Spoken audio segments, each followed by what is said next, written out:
지난 시간도 이제 슬슬 우리가 가동을 해서 이제 49대원 본론을 이제 모시고 있는데요. 첫 번째, 두 번째 원을 모시면서 우리가 결국 사막도라고 하는 것은 나에게 있어서 첫 번째 원에 보면 나에게 있어서 내가 부처님 생명으로 선언을 하지 않습니까? 그랬을 때 거기는 지옥과 악의와 축생이 없다라는 것. 동시에 두 번째 원에 가서는 나와 만나는 생명들, 즉 인연들에게 그분들 또한 사막도에 떨어지지 않게 하겠다는 것. 이게 동시에 작용하는 장면이었습니다. 그러니까 이 사막도라고 하는 것은 한마디로 이렇게 뒤집어서 우리가 볼 수 있어요. 나의 참 생명, 부처님 생명이라는 선언을 뛰어넘어서 자꾸 지금 사막도라고 하는 부분적인 데를 지금 우리가 쳐다보지 마시고요. 그러니까 나의 참 생명, 부처님 생명이라고 하는 선언을 했단 말이에요. 나라고 하는 자의 참 생명이 무엇이다라고 하는 선언으로부터 여기서부터 출발했어요. 그랬을 때와 그냥 나로부터 출발했을 차이는, 나로 출발했을 때는 사막도가 벌어집니까 안 벌어집니까? 100% 벌어진다는 인식이에요. 즉 자기 자신한테 솔직한 거죠. 나를 연장해 봐야 그것은 끝내 그 안에서 벌어지는 것은 유한적 세계에 의한 지옥 악의 축생이라는 것이 벌어질 수밖에 없구나라고 하는 결국 자기의 고백입니다. 그랬을 때 나를 연장하는 것이 아니라 나의 참생명, 부처님 생명이라는 선언을 하면서의 살아가는 모습에서는 사막도가 벌어질 일이 없다라고 하는 안심감이죠. 그래서 지난번 안심인명 얘기를 했는데 결국 안심은 구하는 게 아니에요. 본래 내가 안심할 수밖에 없는 자리가 나의 참생명 자리라는 거죠. 그렇기 때문에 만약에 나에게 지옥악의 축생이 벌어진다면 그것은 내가 무엇에 기반하고 살고 있는 거죠? 나죠. 지금의 나, 결과물인 나. 결과물인 나예요. 그럼 결과물인 나에 대해서 지난번에 이렇게 얘기하다가 끝났어요. 이 나를 얘기할 때 나라는 자에게 벌어지는 결과물에 보세요. 이 나라고 하는 결과물이 보면은 이 생사 때문에 벌어졌죠. 그죠? 우리 지난번 얘기했었어요. 태어났다. 생사라는 것은 줄이면 생로병사의 준말이라 그랬어요. 그러니까 태어난 자는 늙고 병들고 죽는다. 이런 데서 오는 괴로움, 고통, 이것은 역연하죠. 결국 나에게 있어서 생사는 결과물이에요. 그러면 시간적으로 무엇의 결과예요? 과거, 현재, 미래 중에. 과거죠. 나라고 하는 원인 자리에서 볼 때 이거였다. 결과였다. 자, 결과라는 걸 하나 봅시다. 그러면 지금 나에게 있어서 벌어지는 것은 또 하나 벌어지는 게 있어요. 하나의 원인이 있는데 지금 원인을 짓는 게 있어요. 뭐가 있냐면 나라는 이 육이에요. 지금 나의 참생명, 부처님 생명 자리가 아니라 나를 기점으로 해서 나의 지식과 경험, 내가 갖고 있는 많은 계산화된 어떤 범주 안에서 살아갈 때 그것은 내가 어떻게 죄악을 질 수밖에 없어요. 죄악을 피할 수 있어요. 100% 죄악을 질 수밖에. 이때 오해하지 마시고 이 죄악이라는 게 무슨 사회적인 측면이 아니라 나라고 하는 자가 생명에 대해서 상대적이고 또 그 안에서 유한적으로 생각하는 것이 죄악이거든요. 생명에 대해서.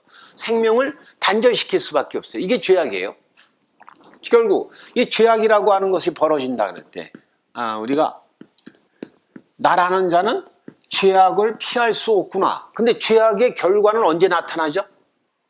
과거, 현재, 미래 중에.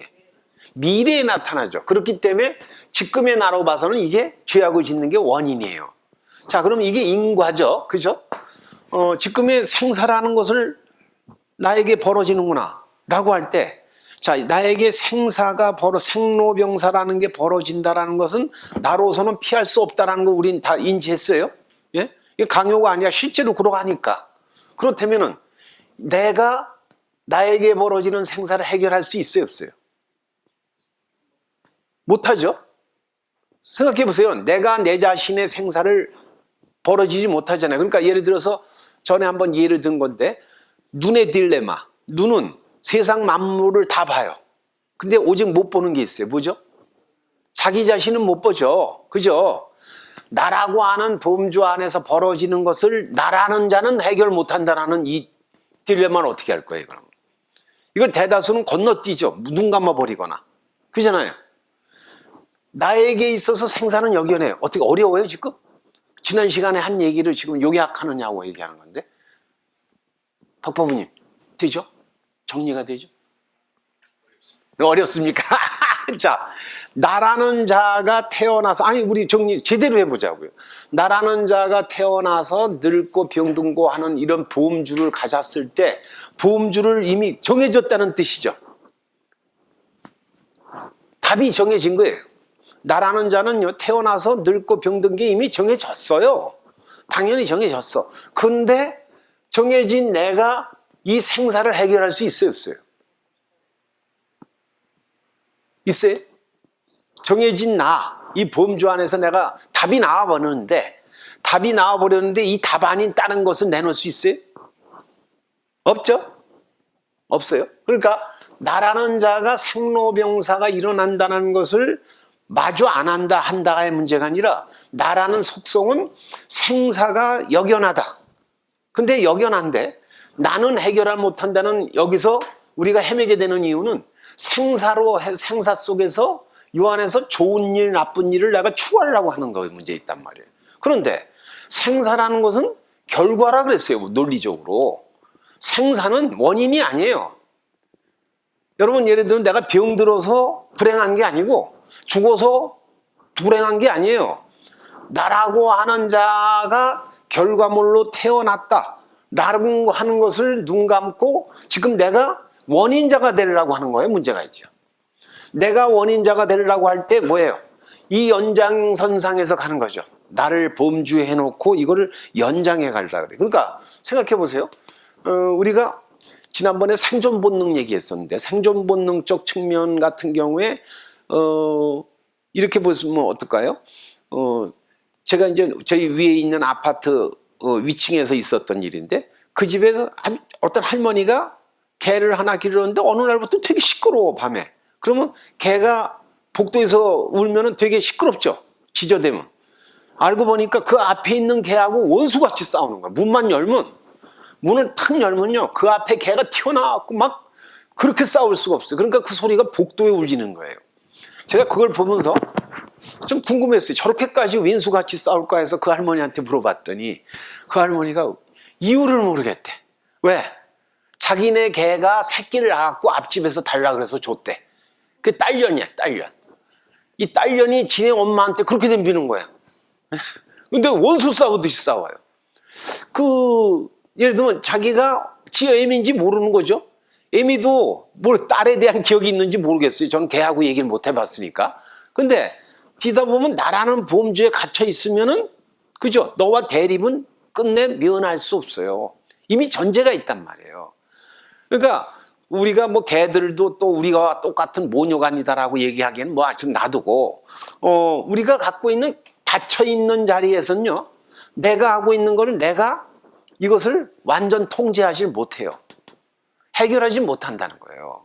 그러니까 우리들이 내 소원이 뭔지도 모르겠고, 사실은 내가 뭘 하고 있는지 자기 응시력도 떨어져요. 그러면서 이 생로병사 속에서 벌어지는 게 지난번 얘기했지만 공포라 그랬잖아요. 공포와 끝없는 갈등, 이거밖에 없어. 왜? 이 범주가 정해졌으니까. 그러면서 머리 쥐어뜯고 해봐야 끝내는 정해진 건 죽는다라는 자리에서 공포로 귀결이 된다. 과연 그럴까? 라는 반성이죠. 그러니까 나라는 자는 분명한 거는 결과물이라는 거예요. 문제는 내가 원인자가 아니에요. 내가 태어나졌잖아요. 태어나지는 순간에 나라는 자는 결과물로 세상에 던져졌죠. 던져진 난데도 던져졌어요. 던져졌다는 건 뭡니까? 이거는 형태화된 모습이죠. 형태화된 모습이에요. 지금 보세요. 우리가 여자로 태어나려고 그랬는지 남자로 태어났는지 몰라요. 그런데 결과를 보면 원한 거야. 어쨌든 원인을 줬으니까 남자의 모습이 있을 거 아니에요. 어떤 원인의 결과 모습이니까. 그러면 지금 와서 이 결과를 바꾸려고 그래요? 지금 여러분들의 이 생로병사를 바꾸겠어요? 생로병사라는 것을 역연하다라는 것을 정면 응시했을 때 중요한 것은 아까 그런 얘기를 했었지 않습니까? 왜 이 48대연이 위대한 선언이냐? 나의 참 생명은 나라고 하는 이 모습을 나타내는 원인자리예요, 여기가. 그런데 지금 내가라고 하는 이런 주장을 할 때 몸뚱이를 가지고 관념을 가지고 경험을 갖고 얘기할 때 나는 결과물이에요. 원인과 결과물은 전혀 다르죠. 우리 박법은 이왕 얘기를 했을 때, 그죠? 지금 내가 맞이하고 있는 나의 현실이라는 것은 결과의 원인이에요. 나의 현실이라는 것, 결과의 원인이에요. 분명히 결과물이에요. 그죠? 이건 분명히 결과물이에요. 그렇다면은 이 나로서 할 수 있는 건 뭐예요? 이거를 이 결과로 주어진 것 속에서 답을 얻는 게 아니라 지금 새로운 원인을 짓는 게 중요해요. 그런데 중요한 건 여기 결정되어 있는 내가 새로운 원인을 줘봐야 그 나물에 그 밥 아니에요. 똑같은 거 계속 벌어지는 거예요. 이걸 뭐라 그래? 이거 윤회한다 그러죠. 이게 윤회 아니에요. 여기서 결정되어 있는 내가 또 원인을 줘. 안 해보려고. 아무리 여기서 발버둥 쳐봐야 그래서 그것을 죄악이라 그런다. 예, 우린요. 그래서 부처님이 지적이 이런 말씀이에요. 윤회하는 데 있어서의 속성은 누가 윤회한다 그러죠? 예, 스스로 윤회하고 있구나. 아무도 우리 보고 윤회하라고 그러는 사람 없다는 거예요. 스스로 윤회하고 있구나. 착각하고 있는 거예요. 착각에 의해서 윤회하고 있구나. 그렇다면 우리는 여기서 시작되는 거예요. 뭐냐면 여기서 발버둥 치면서 열심히 사는 게 나쁘다는 얘기가 아니에요. 중요한 거는 그 원인자리, 여기를 원인자리로 보지 말고 나의 참 생명, 부처님 생명의 결과물이다. 그렇다면 우리가 지금 예를 들어서 수도꼭지에서 지금 진흙탕물이 나와요. 진흙탕물이 나면 수도꼭지를 갖다가 뽀개버리면은 물이 안 나와요? 진흙물이 없어질까요? 어떻게 하면 돼요? 수도꼭지를 가는 게 아니죠. 어디예요? 흘러오는 수온지 쫓아가죠. 물을 보내는데 쫓아갈 거 아니에요. 물을 보내는데 맑은 물이 있으면 결말은 당연히 맑을 거 아니에요. 지금 당장은 아니지만. 그럼 무슨 소리냐면 수온지를 쫓아가야죠. 내 생명의 결과를 지금 수정할 얘기가 아니에요. 내 근원 자리를 맑히면은 결과는 당연히 맑은 거예요. 그건 걱정할 이유가 없어요. 근데 우리는 수도꼭지 바꾸려고 그러는 거야, 지금. 수도꼭지는 지금 표현되고 있는 거예요. 수도꼭지도 가장각색이에요. 어떤 수도꼭지는 올렸다, 내렸다, 감지했다, 막 이거 갖고 잘 산다 그러잖아요. 결국은 우리 생명의 근원으로부터 피어나지 않는 것은 한마디로 생사와 죄악을 미워할 수 없다. 이런 결론에 이르러지죠. 지난번에 했던 걸 다시 한번 요약하는 건데 이와 같이 갈 때 근데 중요한 건 뭐예요? 우리를 공포에 떨자는 게 아닙니다. 나를 앞세우는 한에 있어서는 나는 생사윤회할 수밖에 없고 끝내는 죄악 속에서 허덕일 수밖에 없다. 그렇다면 나에게는 희망이 없느냐? 아까 얘기했을 때 이 48대원 속에 담겨 있는 법장 보살로 사겠다고 하는 선언을 했죠. 선언을 하니까 나라는 자가 사는 나라는 부처님 생명으로서의 나라죠. 그죠? 제1원. 제1원의 선언이 그거 아닙니까? 내가 부처님 생명으로 산다라고 하는 선언을 했을 때 두 번째 원이 바로 결합이 돼요. 나 혼자로 끝나는 게 아니라 내 부처님 생명을 선언한 그 나라의 모든 중생들, 모든 생명들도 동시에 사막도에 떨어지지 않는다는 거죠. 우린 남들을 위해서 기도할 때가 있어요. 특히 자식이라든가 부모, 내가 사랑하는 누군가를 위해서 기도할 때 우리 그러잖아요. 도탄에 떨어지지 않게 하고 심지어 우리 국가를 위해서 잘 되기를 바라잖아요. 근데 중요한 것은 그 결과를 바랄 게 아니라 원인을 지어야 거예요. 원인자리가 지옥을 피하는 게 능사가 아니라 그 사람이 부처님이 가시면 거기가 다 뭐예요? 부처님이 지옥에 가셨어. 예를 들어볼까요? 한번 시나리오 써볼까요? 부처님이 지옥에 가셨어. 그럼 거기 지옥이에요? 부처님 나라예요? 예? 부처님 나라죠. 제가 그 대통령 비유를 했잖아요. 문재인 대통령이 청와대에서만 대통령 노릇하는 게 아니죠. 문 대통령이 가는 데마다가 대통령 집무실 아니에요. 똑같죠? 그러니까 부처님이 계시면 거기가 불국토예요. 불국토가 뭐 특정한 지소의 어떤 번지에 있는 게 아니라 부처님이 계시면 거기가 불국토죠. 그와 같이 결국은 남들에게 나를 앞세우는 입장에서는 지옥일지라도 그 자리가 지옥에 부처님이 가 계시면 거기는 지옥이 아니죠. 불국토예요. 그러니까 이걸 자꾸 이분법으로 생각하게 되는 거예요. 그러니까 결국은 요약하면 이렇게 됩니다. 내가 나의 참 생명이 부처님 생명으로 살아가는 것은 내가 만나는 사람들은 모두가 다 지옥 악의 축생에서 어떻게 돼요? 벗어나요? 거기서 살아요. 그렇죠? 결국은 그들을 구하려고 하는 마음도 사실은 이것도 한가한 얘기예요. 구할 것도 없어. 그러니까 이게 요약하면 내가 바뀔 때 세상이 바뀌는 거예요. 내가 부처님 생명으로 선언했어요. 그렇게 되면은 나는 물론이고, 당연히 나는 물론이고, 나와 만나는 모든 생명들이 동시에 운명이 바뀌어요. 운명이 바뀌는 거예요. 근데 이걸 갖다가 이분법으로 보게 되면 요 이분법은 여기죠. 이 생사의 세계. 생사 속에서 나라는 자가 저기 도탄에 빠진 여기 사막도죠. 사막도에 있는 사람들을 내가 구해야겠다. 이게 많은 사회운동의 방식이죠. 복지사업 이런 거 아닙니까? 사회운동. 누구누구를 잘해보겠다. 이거 아니에요? 자, 오늘이 보니까 오늘 인터넷에 제일 많이 나온 뉴스 중에 하나가 오늘 4.3 사태에 대한 얘기더라고요. 그러니까 예를 들면 제주도 4.3 사태 얘기는 제가 70년대부터 알아요. 저는 제가 70년대 그 현 무슨 소설가인데 그분 책을 내가 읽었어요. 근데 그 이후에 쭉 보면서 참 기가 막힌 거야. 그걸 어떻게 보느냐의 문제인데, 그래 빨갱이들이 일으킨 거다 뭐다 하고 쉽게 얘기하잖아요. 가서 제주도만 가보면요, 이 상처가 지금까지 심각해요. 몇만 명이 죽었는지도 몰라요, 섬에서. 근데 그 가장 앞장선 사람들이 누구냐? 서북청년단이라는 사람들이에요. 들어보셨어요? 서북청년단은 북한에서 김일성이한테 재산, 지위 다 뺏기고 쫓겨난 반공청년단이에요. 거기까지는 인정할 만하잖아요. 얼마나 원에 사무쳤어요. 그래서 6.25 때 이 특공대로 많이 투입됐어요. 내 부모 죽이고 재산 뺏겨봐요. 눈에 보이는 거 없잖아요. 그래서 그분들이 많은 공로를 했는데 이 서북청년단을 거기다 투입한 거예요. 이승만 정권에. 그리고 그 앞장선 게 누구냐? 안타깝게도 기독교예요. 엄청나게 때려 죽였어요, 사람들. 우리나라 사찰들을 다 그냥 막 불쌍 때려 부시고, 이건 종교 간 얘기를 하려는 게 아니고, 이런 밑변에 뭐가 있어요? 여기서는 빨갱이 놀이가 온 거죠. 그죠? 사실은 빨갱이가 그 한 것도 있어요. 남로당 이렇게 있겠죠. 그런데 죽은 사람은 민간인들이 다 대주 죽었어요.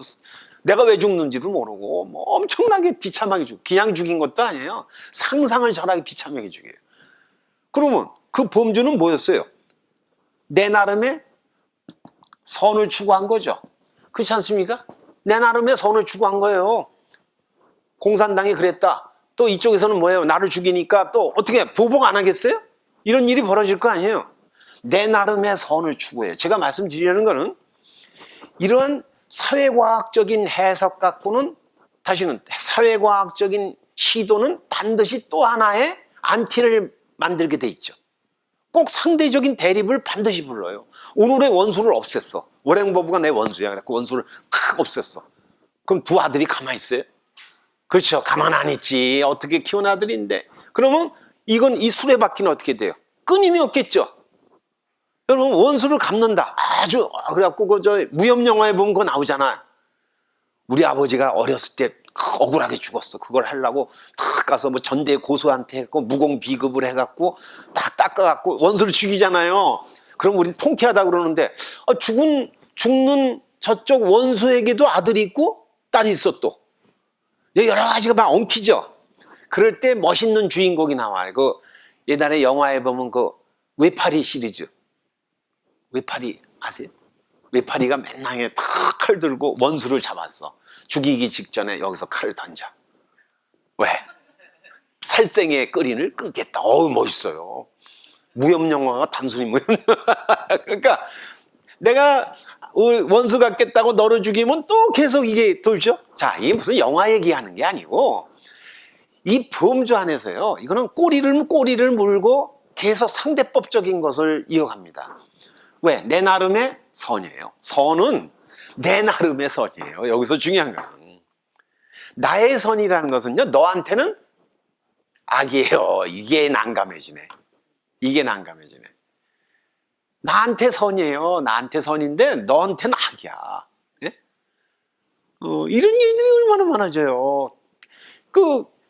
그 북한에서도 김일성이라는 사람이 선을 앞세워서 얼마나 많은 사람 또 때려 죽였어요. 예? 이승만이라는 사람 또 이쪽에서 그랬듯이. 뭐 할 때 거기 보면 이거는 정권이나 이념의 문제가 아니에요. 나라는 자리에서 지가 무엇을 확보하기에는 답이 있죠. 답이 있지 않습니까? 내가 돈을 벌어야 되겠어. 정권 잡아야 되겠어. 답이 있죠. 나머지는 어떻게 돼요? 다 쓸어버리는 거죠. 예? 그 명분은 있어요. 꼭 정의, 이런 사람들이 내세운 게 있어요. 정의, 선, 또는 사회의 안녕 이런 얘기들이에요 보통. 자, 우리들이 보면요, 이러한 생사의 범주 안에서 생사를 없애보겠다고 하는 것 자체가 또 다른 생사를 낳죠. 그래서 윤회라고 하는 거예요. 그래서 저 어떻게 정리되십니까? 이런 관점에 우리들이 딱 볼 때 결국은 이 범주 안에서 해결 못하네? 그러면 나는 어떻게 돼? 허무주의에 떨어지냐? 아니에요. 여기서 희망이 있는 거예요. 알고 보면 이 윤회하는 나는 가짜 나더라. 어? 왜? 결과화된 건데 지금 생명의 유동성을 상실했잖아요. 여러분, 결과는요, 유동성을 상실합니다. 유동성을. 제가 이제 앞에 계시니까 너무 감사하면서도 미안해서 얘기인데, 지난주에 월행버부가 전태요, 목이 아플 것 같다고 뭘 타다 주셨어요. 생강하고 뭐 이렇게 뭐뭐 등등. 그거를 얼마나 아껴 먹었겠어요. 근데 아까 먹으려고 했더니 쉬었어. 나 이런 참. 공개적으로 미안해서. 그러니까 뭐하고 몇 개를 다리셨대. 예? 이게 다리셔갖고 이제 제가 목 좀 많이 쓰니까 이제 먹으라고 주니까 저는 어떻게 돼요? 함부로 먹을 수가. 쟤는 또 귀하게 그날 다 먹으라 그랬으면 먹었을 텐데. 그냥 이거를 귀하니까 했죠. 근데 이건 뭐예요? 유동성을 상실하면 보약 아니라 모두 썩죠. 이거 보세요. 이게 뭐 모든 게 그래요. 생명이라는 것은 진행형입니다. 네? 생명이라는 것은 진행형이에요. 이게 사업을 하든요, 인간관계를 맺든 계속 진행형을 뜻하는 거지, 단락화돼서 규정된 답을 추구하는 건 이거는 아니에요. 결국 우리가 그걸 뭐라고 그러냐면 그걸 죽음이라고 그러죠. 죽음은 생명을 단절한 상태예요. 생명을 단절. 그렇기 때문에 우리 뭐라고 그러냐? 이런 48대원을 믿는 사람은 죽음이 있어요, 없어요? 여기서 나오는 건 죽음도 없는 거예요. 현상으로서의 죽음은 있겠죠. 그죠? 시체화되는 모습은. 하지만 그 모습이 내가 다가 아니잖아요. 내가 다가 아니잖아. 이런 면에 법원님들이 이 전체를 모으면 이렇게 됩니다. 여기 부분, 여기 틀. 이 부분을 우리는 상이라고 할 수 있어요. 상. 이게 상이란 말이에요. 상.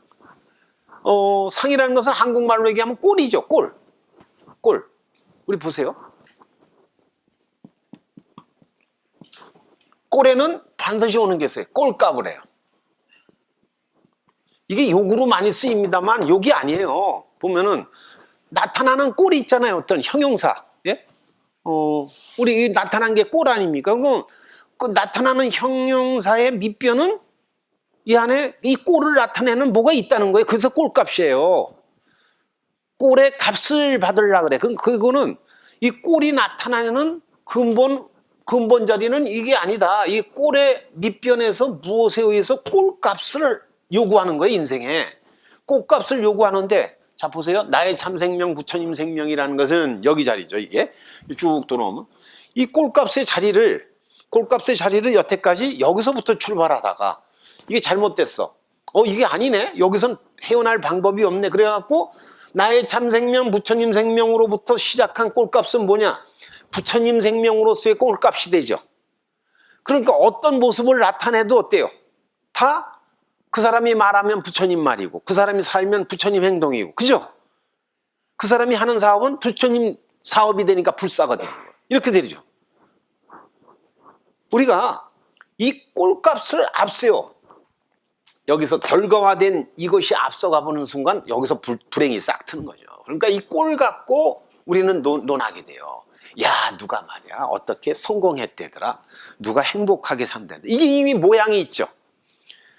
이 모양의 잣대가 있는데, 제가 이걸 애들한테 관찰을 한번 해봤어요. 과연 어렸을 때부터 이게 본능일까? 한번 제가 그래서 시험을 해봤는데, 제가 알던 사람들 아주 사회적으로 얘기하면 거의 극단적으로 사는 두 집안을 알아요. 그런데 그 아이들끼리 친해. 제가 그래서 한번 얘기를 걸어본 적이 있어요. 그냥 이렇게만 얘기할게요. 그 집안 얘기를 할 수는 없으니까. 두 아이가 친한데 한 집은요 거의 재벌집으로 살아. 한 집은 진짜 하루하루 월세방 내기 힘든 집안이에요. 근데 이 두 아이끼리 너무 친해요. 월세방에 있는 그 엄마는 아이에게 항상 미안한 마음을 가져요. 더 좋은 장난감, 그죠? 좋은 교육 환경, 많은 걸 주고 싶어. 또 그 잘 산다고 생각하는 이쪽 엄마는 자기 애에게 어느 정도를 생각하느냐, 더 좋아야 돼, 이 사람은. 그러니까 최상의 이걸 줘야 돼. 그러니까 두 아이가 놀고 있었는데, 두 아이가 노는데 이렇게 노는 거예요. 이게 무척 잘 산다고 하는 애와 남들 보기에 좀 힘들다고 하는 집안 애가 있는데, 둘이서 끝내는 뭐냐면 물물 교환을 하더만. 저쪽에 게 더 좋아. 네? 장난감이 저 애가 갖고 노는 게 이쪽에서는 좀 하치 장난감이에요. 여긴 좀 너무 비싼 거야. 그런데 그래가지고 같이 놀아. 그러니까 이쪽에서 못 산다, 잘 산다고 평가하는 것은 부모들의 쪽이지, 이 아이들에게 있어서는 부귀하다, 잘 산다, 못 산다는 전혀 문제가 될 게 없어요. 그래서 이런 걸 좀 응용해 보면요. 많은 분들이 이런 얘기를 해요. 내가 집안이 형편이 어려워서 우리 애들한테 미안하대. 왜 미안해? 걔네는 하나도 걱정 안 하고 있다니까요. 예? 걔네는 걱정 안 하고 있어요. 돈이 없다 그래서, 또 무슨 저기다 하다 그래서, 부모가 좀 예를 들어서 남들보다 출세 못했다 그래서, 이거 절대 걔는 스트레스 안 받는데 부모가 미리 얘기해 버려. 그러면 그 다음부터 줄을 세워요. 어떻게 보면 잘못된 교육에 의해서 그 아이들이 여기 꼴값이 여기서 고정이 되는 경우. 제가 이걸 100% 얘기하면 뭐한데, 애들의 노는 걸 제가 보면서 부모들끼리 괴롭지 얘네들은 하나도 괴롭지도 않아. 예? 우리들 실제로 보면 그거예요. 나를 대상화시키지 않습니까? 그러면 아무리 많이 가졌고, 아무리 우리가 보기 좋은 그 출세를 하고 얼굴이 잘생기고 해도 이 사람은 끝내 불행해요. 여러분 보세요. 지금 이렇게 이쁜데 우리 보시면은 성신보부님 지금부터 한 20년 후, 지금 그 폭발적인 미모가 20년 후에도 유지가 될까요? 그때는 어떤 미모가 있을까요? 그때는 정신없는 미모가 나올 것 같아요. 네? 우리가 말이죠. 예를 들어서 그 기준 아니에요. 내가 지금 있는 미모의 모양이 고정됐다고 하면은, 안타깝지만 성신보부는 뭐예요? 포르말린으로 다 실험실의 개구리가 돼야 돼. 근데 지금 순간에도 미모가 계속, 그쵸? 유동하고 있잖아요. 예? 절대 자기가 안 이쁘다는 소리는 안 해요. 그죠? 이게 그렇잖아요. 우리 아름다움이 계속 발산되고 있잖아요. 그렇다면 20년 후도 마찬가지겠죠. 20년 후도 마찬가지인 거예요. 그러니까 우리가 상을 앞세워야 될 이유가 없다. 왜 20대가 기준이어야 돼요, 미모가? 예? 왜 30대가 기준이어야 돼? 마찬가지죠. 여기다 돈을 집어넣어줘도 되고, 출세 지위를 얘기해도 되죠. 그래서 요러한 흐름에 대해서 법부님들이 지난번 사막도 문제를 명확히 한번 해보세요. 우리가 사막도를 없애려고 사는 게 아니에요. 나의 참생명 부처님 세계에서는 사막도가 자리할 데가 아무 데도 없어요. 원래 없다 얘기해. 원래 없다. 근데 나를 앞세우면, 결과인 나를 앞세우면 100% 사목도가 벌어진다. 이거에 대한 우리 요약을 해봤고요. 따라서 이제 이럴 때 우리들이 사막도를 해결해 보겠다고 방식이 아니에요. 나는 이렇게 너무 괴로운데 이 괴로움을 없애보야지. 이건 남들이 보기에 꽤 그럴듯한 방법 아니에요? 지금 내가 돈 때문에 괴로워. 내가 인간관계, 친구 때문에 괴로워. 많이 괴로움을 얘기해요. 그러면 괴롭다는 것은 내 안에서, 범주 안에서 내가 어둡다는 얘기인데, 방안이 어두울 때 그 어두움을 갖다가 어떻게 없애는 방법은 뭐예요? 단 하나죠. 불을 켜면 돼요. 불을 켜면 돼요. 근데 불을 켠다는 것은 여기가 본래 밝다는 것으로 회복된 것이지 없던 밝음이 생긴 게 아니죠. 본래 밝은데 어둠이라는 상태에 내가 속았어. 그러니까 스위치를 딱 켜니까 밝음이 나타났죠. 없는 밝음을 만든 게 아니잖아요. 그죠? 전기가 스위치까지 와 있잖아요. 그런 온거를 난 다 킨 거에 불과해요. 이게 믿음이죠. 여러분 지금 가만히 하나를 제가 던지고 있습니다. 이게 믿음이에요. 여러분 스위치 킬 때 망설이세요? 스위치 킬 때 망설인 사람 없을 거예요. 당연히 불 들어올 걸 알아요. 어두움이 있다 그랬을 때 어두움은 상태이기 때문에 어두움이 실제 안 되면 어떻게 없어요? 못 없어요. 지옥이 참으로 있는 거라면요.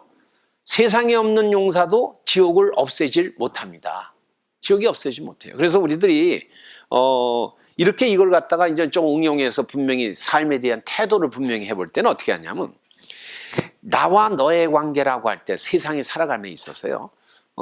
구체적으로 얘기하면 우리가 이렇게 잘못된 버릇이 익숙해져 있어요. 사막도를 없애려고 하는 것이. 그림을 봅시다.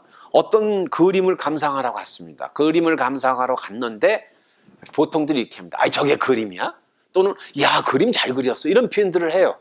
근데 그림을 못 그렸던 잘 그렸던 그러고서 화가에 대해서 논평을 해요. 어느 화가는 잘 그리는 사람이야? 그때 우린 정확히 얘기해야죠. 이 그림은 그 사람의 화가의 하나의 모습이죠. 오늘 못 그린 사람이 내일도 못 그리라는 보장은 없어요. 똑같이 오늘 잘 그린 사람이 내일도 잘 그리라는 보장 또한 없어요. 그런데 그 평가는 누가 내리고 있는 거예요? 나예요. 그 사람은요 위대한 화가인지 천박한 화가인지 나와의 관계에서 내가 내린 평가에 불과한 거예요. 그러니까 그림을 못 그리는 사람이 있다 그래서 그 사람이 그림 그릴 수 있는 예술성까지 비난하지 말라는 얘기예요. 요즘 문제가 되던데 전번에 기사 하나 보니까 요즘 작곡가들이요. 작곡가들이 얼떨결에 작곡하다 보면 남의 곡을 자기도 모르게 이렇게 끼워넣을 때가 있대. 일부러 하는 게 아니라 하도 많이 듣다 보니까 저도 작곡하는데 자기가 음률이 좋아서 했어. 근데 어디선가 들은 거예요. 자기도 모르게. 그거를 자기 노래에 끼워넣었다가 저작권 위반에 걸려. 그래서 뭐 TV에 못하는 곡도 가끔 나와요. 제가 무슨 곡인지 모르지만 하여튼 그런 게 있더라고요. 그건 무슨 소리냐면 그랬을 때 그 작곡가는 남의 곡을 훔치기만 하는 사람이에요. 오늘은 훔쳤는지 모르지만 내일은 창작곡을 낼 수 있는 사람 아니에요. 그러니까 무슨 소리냐면 그 곡은 그럴 수 있어. 모습은. 그렇다 그래서 그 곡을 짓는 그 사람의 생명가치마저 함부로 쓰레기통에 집어넣지 말라는 거죠. 이게 자칫하는 순간 그렇게 돼요. 일을 좀 잘못해. 그러면 저 사람 무능하대. 이럴 때 있잖아요. 저 사람 무능해. 자, 예를 들면요. 또 나가서 우리 그 보명법부가 어느 사기꾼을 만났어. 그러면 한번 사기 당했으니까 사기꾼이라 그럴 거 아니야. 저 인간 사기꾼이라 그래. 그런데 저 인간 사기꾼이라고 한 사기꾼이 딴 데 가서는요. 자선사업가 같이 보여요. 그랬을 때 우린 뭐라 가증스럽다 그러잖아요. 그런데 사실이라니까요.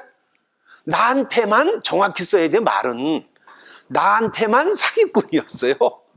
나한테만. 실체가 아니었다는 거예요. 사기꾼도. 자선사업가도 실체가 아니에요. 그래서 나한테 사기꾼, 오늘 이 순간엔 사기꾼이었는지 모르지만 내일은 나한테 누구보다도 나를 도와주는 사람이 될 수도 있는 거 아니에요. 실체가 아니니까. 그 생명 그 자체까지 모습 때문에 버리지 말라 이거예요. 생명보다 더 중요한 게 없어요. 우리가 매일 그러지 않습니까? 그때 생명은 나의 참 생명, 부처님 생명이에요. 이거를 이 꼴값에 앞선 이 상으로다가 동일시하지 말라는 거죠. 우리는 어떤 상도 지을 수 있는 자리가 진짜 납니다. 진짜 나예요.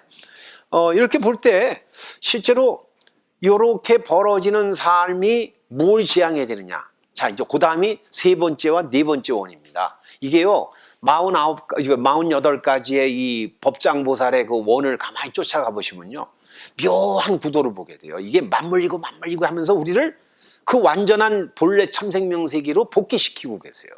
그 구분을 한번 따라가겠습니다. 이제 사막도에 대해서는 정리하셨어요? 사막도는 내가 걱정할 게 있다 없다? 야, 없다. 사막도가 버러지다 말든 나는 걱정할 게 없다. 나의 참생명 부처님 생명부터 시작하니까. 자, 그래서 세 번째 138쪽이죠. 아까 읽으셔서 제가 할게요.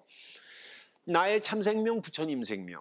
제가 부처님 생명으로 사는 나라의 중생들은 진금색이 되게 하겠습니다. 그랬단 말이에요. 여러분들이 지금 이 순간에 바로 진금색을 목도하고 계시죠. 부처님을 칭견하잖아요. 그럼 여기 앞에 있는 불상으로서의 부처님인데 모습을 얘기하면 이 상이죠, 상. 그죠? 모습으로 이렇게 등장했어요. 그런데 이 모습을 보시면 이 색을 얘기할 때 진금색이라 그러죠. 진금색. 다시 얘기하면 여기에 물론 금가루를 해서 부처님을 이렇게 도금을 했습니다. 하지만 전체가 금은 아니죠. 그러니까 진금색을 표방하기 위해